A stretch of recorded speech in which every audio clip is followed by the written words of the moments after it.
अगर आप पाकिस्तान से जर्मनी स्टडी के लिए जाना चाहते हैं और आपको डॉक्यूमेंट्स का प्रॉपर आइडिया नहीं है कि आपको कौन सा डॉक्यूमेंट चाहिए, कौन से डॉक्यूमेंट्स को आपने अटेस्ट करवाना है, कहाँ से अटेस्ट करवाना है, तो वीडियो को सेव कर लो। इस वीडियो में मैं आपको जर्मनी स्टडी के लिए तमाम डॉक्यूमेंट्स बताने लगा हूँ। अगर आपका कोई भी डॉक्यूमेंट गलत हो जाता है ना, तो उसकी बेसिस पे आपका वीज़ा रिजेक्ट भी हो सकता है। तो डॉक्यूमेंट्स आपकी एक बहुत इंपॉर्टेंट चीज़ होती है जिसकी बेसिस पे आपका वीज़ा एक्सेप्ट या रिजेक्ट भी होता है। एज वेल एज आपको डॉक्यूमेंट्स की ही बेसिस पे यूनिवर्सिटीज़ में एडमिशन भी मिलता है। तो वीडियो को एंड तक देखना और बिल्कुल भी स्किप मत करना।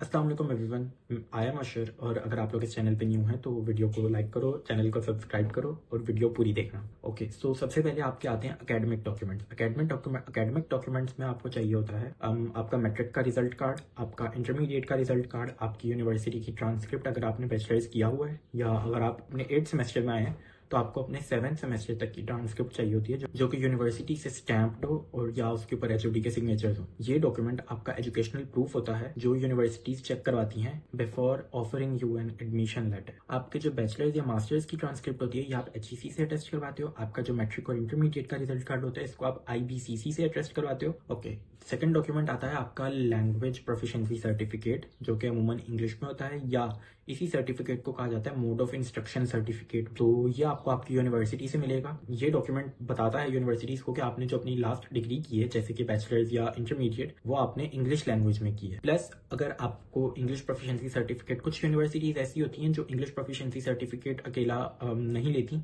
उनको आइल्स चाहिए होता है, तो आपने आइल्स सर्टिफिकेट भी देना है लाजमी।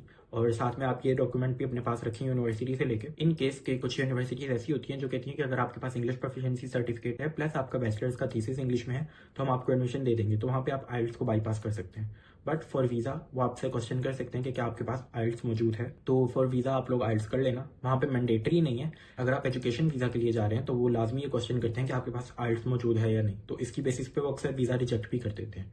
तो बेहतर है कि आप आइल्स भी करो। इसके बाद मोस्ट इंपॉर्टेंट डॉक्यूमेंट होता है आपका करिकुलम विटाए। करिकुलम विटाए को CV भी कहा जाता है, लेकिन जर्मनी में अप्लाई करने के लिए आप सिंपल पाकिस्तानी CV या रेज्यूमे नहीं बनाते, आपको यूरोपास CV बनानी पड़ती है, जिसके लिए एक डिफरेंट पैटर्न होता है। ये बहुत सिंपल और बिल्कुल बेसिक सा फॉर्मेट होता है जिसके अंदर आपकी एजुकेशनल डिटेल, आपका वर्क एक्सपीरियंस, आपके स्किल्स, आपके प्रोजेक्ट्स और इसी तरह की चीज़ें होती हैं। लेकिन इसका एक बेसिक लेआउट होता है जो कि आप गूगल के ऊपर सर्च करें तो वहाँ पे बहुत सारी वेबसाइट्स हैं जो कि यूरोपास CV के टेम्पलेट्स देती हैं। आप वहाँ पे अपना डाटा डालें और उसको PDF फॉर्मेट में डाउनलोड कर लें। और बेहतर है कि आपका CV सिर्फ 1 से 2 पेजेस का हो, ज़्यादा ना हो।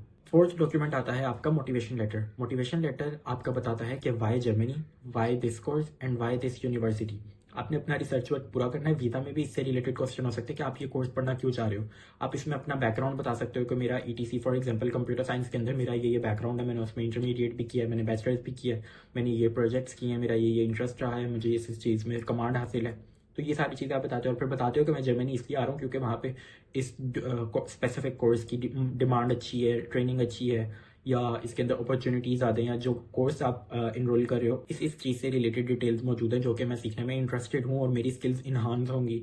और ये यूनिवर्सिटी के, आपने जो यूनिवर्सिटी बैकग्राउंड चेक करोगे आप, उसके अंदर आप प्रोफेसर्स को देखोगे कि इस यूनिवर्सिटी में ये प्रोफेसर्स पढ़ा रहे हैं, तो इनके साथ मेरा एक्सपर्टीज लेवल या स्किल लेवल मैच करता है, तो मैंने फिर उनके साथ आगे अपनी स्टडीज़ को कंटिन्यू करना है। इसलिए मैं ये मोटिवेशन लेटर लिख रहा हूँ और इसलिए मैं वहाँ पे आना चाहता हूँ। तो ये सारी चीज़ें आप अपने मोटिवेशन लेटर में लिखते हो। और इसके अंदर टिप ये है कि इसको आप ChatGPT से कॉपी पेस्ट बिल्कुल मत करना, वो लोग बिल्कुल इसको आइडेंटिफाई कर लेते हैं, वो लोग इसको मैनुअली रीड करते हैं। तो बेहतर है कि आप इसको खुद से लिखो और इसको ओरिजिनल रखो। Fifth document is your passport. बेहतर है कि आपके पास आपका वैलिड पासपोर्ट होना चाहिए already. Before applying for a university आप अपना पासपोर्ट बना के रखो। Sixth document is APS certificate. Pakistan से जर्मनी जाने के लिए APS सर्टिफिकेट मैंडेटरी होता है। ये डॉक्यूमेंट वो वाहिद डॉक्यूमेंट है जिसके बारे में कोई भी आपको पहले नहीं बताता और बहुत से लोग इस डॉक्यूमेंट की वजह से अपनी एप्लीकेशन सबमिट नहीं करवा पाते। ये डॉक्यूमेंट एक वेरीफाइड प्रूफ होता है कि आपकी डिग्री ओरिजिनल है या फेक। इस डॉक्यूमेंट को कैसे लेना है मैं आपको बताता हूँ। पाकिस्तान के अंदर जर्मन एम्बेसीज मौजूद हैं जो कि इस्लामाबाद में मौजूद है, लाहौर में मौजूद है, तो उनकी ऑनलाइन पोर्टल्स भी हैं। आप अपनी डिग्री को अटेस्ट करवाने के बाद वहां पे सबमिट करवाते हैं उनके ऑनलाइन पोर्टल पे और वो वहां से आपकी डिग्री वेरीफाई करके आपकी जो जर्मन एम्बेसी है या यूनिवर्सिटी है उसके थ्रू आपका आगे APS सर्टिफिकेट बनता है जो कि आपको इशू होता है। फिर आप वो सर्टिफिकेट भी साथ में यूनिवर्सिटी के ऊपर अपलोड करते हैं और वो फिर एप्लीकेशन के वक्त आपका साथ भेजा जाता है कि आपकी डिग्रीज ओरिजिनल है। तो ये सर्टिफिकेट बहुत जरूरी होता है, इसकी बेसिस पे आपकी एप्लीकेशन रिजेक्ट भी हो जाती है। Seventh document is blocked account. अगर आपको स्कॉलरशिप नहीं मिली या आप हाउस बिल्डिंग पे नहीं जा रहे तो आपको ब्लॉक अकाउंट चाहिए होगा, जो कि आपका एक सर्टिफिकेट होता है खर्चा वगैरह अफोर्ड करने के लिए। आपको at the time of visa भी शो कराना पड़ता है। Eighth document is health insurance. आप जब वीज़ा के लिए जा रहे होते हैं ना, तो वहाँ पे वो आपसे क्वेश्चन करते हैं कि आपकी हेल्थ वगैरह ठीक है, क्या आप जर्मनी में अकेले सर्वाइव कर भी सकते हैं या नहीं कर सकते हैं, आपको कोई मेडिकल इशू ना हो। तो आप अपना एक फुल बॉडी मेडिकल चेकअप करवाते हैं, जिसमें आपकी हेल्थ से रिलेटेड सारी चीज़ें होती हैं। अगर आपको कोई भी फिजिकल या इंटरनल डैमेज या डिजीज़ है, तो वो आपके वीज़ा के वक्त आपको बताना पड़ता है वहाँ पे पहले ही। तो ये डॉक्यूमेंट आपको चाहिए होता है अपना वीज़ा इंटरव्यू से पहले। और कुछ यूनिवर्सिटीज़ भी होती हैं जो आपसे आपका हेल्थ डॉक्यूमेंट मांगती हैं एप्लीकेशन के वक्त, कि आप हमें बताएं कि आप फिजिकली और मेंटली या हेल्दी हैं कि नहीं है, तो वो उस वक्त भी आपको दिखाना पड़ता है।